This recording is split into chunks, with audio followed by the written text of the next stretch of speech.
because this guy, we've been watching him, we've been hearing about him. He has a lot. He plays mostly Palu Bayo from what I know. So in terms of this guy, I've heard a lot of good things. So he looks really solid from what I've seen. Like he's played super well so far in this event, and this is like gonna be one of his true tests. You know what I mean? Like in my mind, you know, Tei, Drac. It's like if you beat one of us, then you're like you're legit. You know what I mean? Like you're like super legit. But right now he's looking. Well, it's looking like he's about to take the first stock. Yeah. Only 8%. Yeah, that was pretty crazy. Not gonna lie. You know, he's very aggro. He is not afraid to get in Tei's face. Which, like, with Palu, you have that ability to do so. Because you have that, like, one of your best moves is a multi-hit, right? So, like, you can kind of just ignore focus, which changes the game a lot. Well, the other thing about Palu as well is, like, not only does she have that ability to get in your face, but she also has some good ranged attacks as well. But we're going to have a long set regardless. But right now, it is all ninth. I believe that's how it is. Ninth. A Palu massacre right now. Yeah, he is super crazy. Gets the counter. Jeez, he's going to make it back? Yes. Oh, my goodness. Yeah, so we do have Brady. We do have Brady as a gay Palutena player. And but this guy plays way more aggro than Brady. And I would consider Brady an aggro player. So this kind of goes to show how fast this guy is playing. It's not common that we have someone at this speed, especially someone who's like. And I'm curious. You said you've heard of this guy, right? Well, I actually didn't until so we were seeding and we didn't seed him at all, and he walked up to us and was like, "Hey, you should probably like look at my stats," like you know, like which I appreciate. You know, some people might look at that as being obnoxious, but in reality, it's like, if hey, you're a good let me player not. and you know that there's a way to say that without coming off. Yeah. In a bad way. Like you don't want our bracket to be ruined because we made a mistake. You know what I mean? So you're trying to help us out because that sucks. You know, no one likes that. So, but Tei's gonna do Tei's thing, right? You know, like he's last stock, and all of a sudden he can just do what he's been known to do, which is just kill people. It's looking pretty good for him. I mean, like ever since he's hit this 54%, he's kind of just not taken a lot. He's kind of just stayed. Just true to himself and confident in his ability. I think that's what a lot of Tei's gameplay revolves around is just his confidence and his ability to execute. When we were talking about this just a minute ago, but the way he plays on his third stock is just so different than the first two. Does he have a jump? Unfortunate. All right, so I'm gonna take a pretty confident game. So a little bit of life at the end, right? So.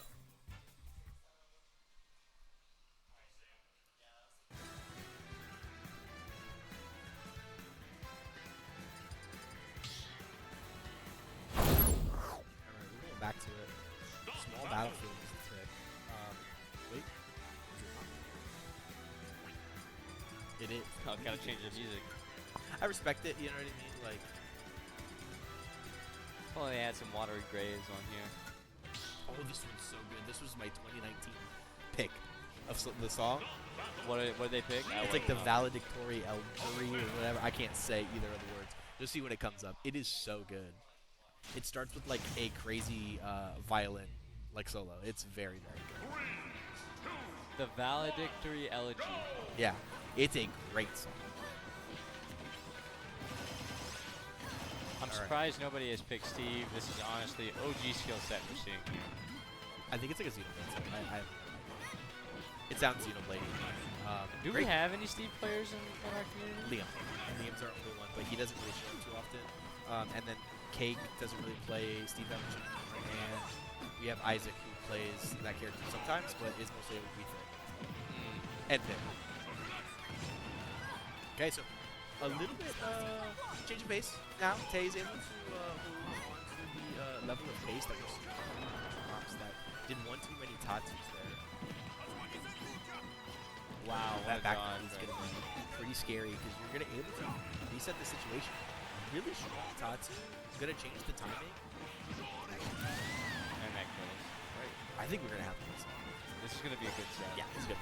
A lot of back and forth. Now the question is, can you hold this lead? That down smash is so bold. I've noticed, especially in the last game, and then also looking at this game, he's gone for that down smash at ledge multiple times. Really, yeah. Confident in his ability, honestly. It has a windbox, so like worst case scenario, if you miss, sometimes the windbox really helps you out. This is the scary part, is these like low percent interactions, is that you get chipped really quickly, and all of a sudden, now. Yeah. Now all of a sudden, this matchup kind of flipped, you know? 20% is the difference. 3 isn't a lot, but off stage, takes the jump back soon. Utilizing the hyper armor on focus probably. Yeah, just to get that. If he just stayed a little bit more patient with stock, but hey, listen, he's not dead, and that is the next. 75. Let's see if he can respond to that stock without taking too much damage. And it's looking like he's going to. Right? What a recovery right there. Stage hazard there. You see, like, these little interactions, Tate's crazy with the combos, but you look down at your percent, all of a sudden you're at 60. Already at 60. What happened? Just a bit more, and he's in kill range. Yeah. I'm not sure what kill range is for Palutena, but Now. yeah, I was about to say, it has to be around Prime 80. condition. Yeah. Oh, no. Ooh. He actually did one too many toxins, and it cost him the strong hit there, right? So that's the only reason why that didn't kill. But that kills. Yeah. So that interaction, he's been doing a lot more, because the down tilt mix-up is that, like, you can get out of down tilt, but can you get out of up tilt? Can you get out of jab? Am I going to grab you? Am I going to shoot? There's so many mix-ups to that one interaction, and you saw it where he tried to jump out of down tilt, got jabbed for it, right? So there's a lot of little checks that it's not super free for Ryu punishing your shield, but when he gets you, he punishes you. It was an interesting the juxtaposition of the first game and the second game right there. We saw Ninth come out game 1, so dominant and you know, winning that game 1, and then game 2, Tei comes out dominant, winning that game 2. Game 1 was won by Ninth with 2 stocks. Game 2 was won by Tei with 2 stocks. So this is gonna be a good game 3. Yeah, you know, honestly, when it comes down to it, I usually ignore game 1s because I've seen sets where it looks like someone is gonna get stopped, right? It's gonna be a 3-0, it's gonna be done. But then the real question is, what's happening game 2, right? What's happening game 2? And I think this is showing that both of them are very evenly matched, because both of them are able to run each other down, smother each other, respect each other's space. It's the question of who can execute better. And again, it's that level of consistency. But Palu's been the level of consistency since day 1. So that's why I think this is going so back and forth, because even their characters are so similar. He died. Yes, that's unfortunate. That F tilt there. Definitely not what he wanted. I'm assuming, you know, bear from ledge, you know, something of the sort. But that F tilt is going to cost him. But he could make something big off of this interaction here, because Tei at the ledge. Listen, Palu, that's where all the money is made. Right? Stuck in the air. Okay, up throw, very unique. I mean, Ryu doesn't have a lot of great options coming down, so especially with a character that has an up air that large. Big damage here, 50 Already at the counter. Not exactly what you want to see. Okay. Ninth's best interactions is always been what a read at this ledge, forcing him into a no mix-up situation. Tei finds a way to come back again. But the bear on the fireball is so smart. Let's see if he can hold on here at 150. That's scary. Okay, just taking the simple stuff. He doesn't think that up air Shoryu can hit, so he just hit that heavy kick. Right, so definitely can use that, but not the right down tilt. Up tilt is going to take it. Yep. Very smart, very smart. Tei very good at that parry game, but really hard to parry him. And that kills. Yes, taking that trade was super smart there. Could have been really bad if he missed that bail. Yeah. But hey, 6% for a kill, definitely take that every day of the week.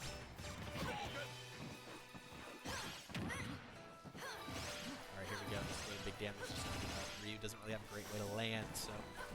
Juggling him in the air right now. Yep, you're seeing a lot of nairs to catch landings, a lot of up airs to catch landings. He charged it to try to hitbox shift. That was so smart, but it still hit him. All right, ninth really putting on the gas all of a sudden. Momentum is completely shifted, but the question is like anything can kill you here. You know what I mean? Like, can you avoid death so many times? Hesitated on that jab there. It gives ninth extra opportunity of life here. Beautiful, beautiful spacing coming out from Palutena. Get a connection here. There we go. Game 2. Now the question is just are you confident in Palut still? I think this is a great pick, honestly. I think he might switch. I don't know. I think like Bayo is really good against him off stage, but in neutral, she doesn't have a lot of multi-hits. It's like well, that's something that me and Tei were talking about earlier. Tei said, generally speaking, Ryu falls short in the matchup against Bayonetta. However, he has studied that matchup, he's practiced that matchup, and he's confident in that matchup. Yeah, there's certain matchups that I feel like he is very good at, and this is one of them. He's a big fan of his bad matchups, and this is one that he is more confident in. But I'm interested to see how this level of aggression that we've seen from Ninth come out. Well, Bayo. and I will say the gameplay that I've seen from Ninth's Bayo has honestly been incredible. His movement, especially. Yeah, for sure. But Tei not willing to back down. The big question is, right, is that like Tei seems to go from everything, but Bayo's a character that just like will kill you off of any interaction on stage. So that's gonna be, you know, a very interesting interaction when it happens. I see Tei going for those focus punches quite often. Utilizing the hyper armor on those, very good, but I know he's hoping for one of those to connect.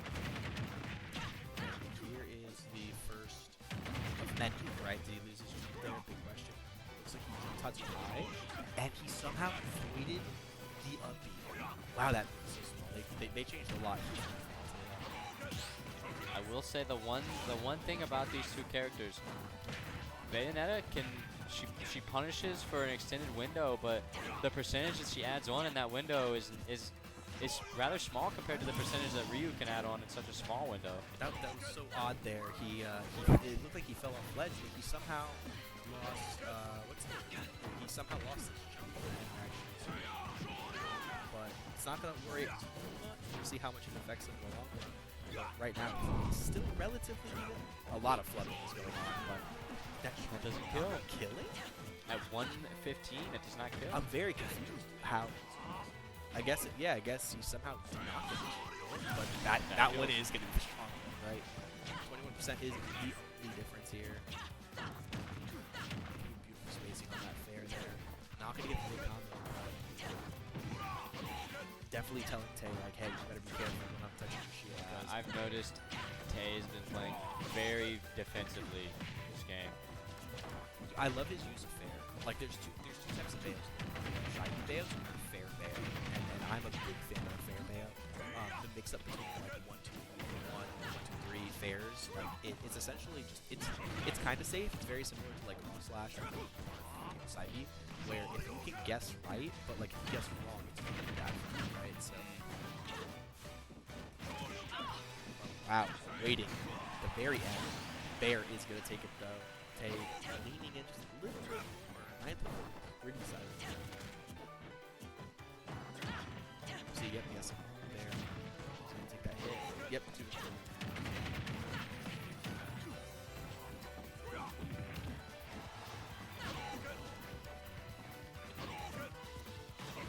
Minutes on the clock.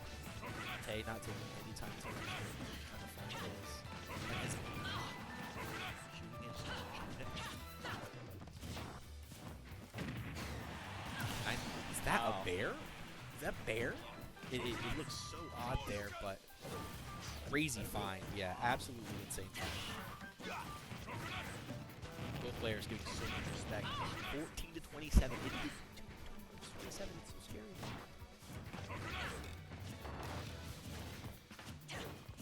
I love how much Ninth is able to 3.5 minutes in. pressure, right?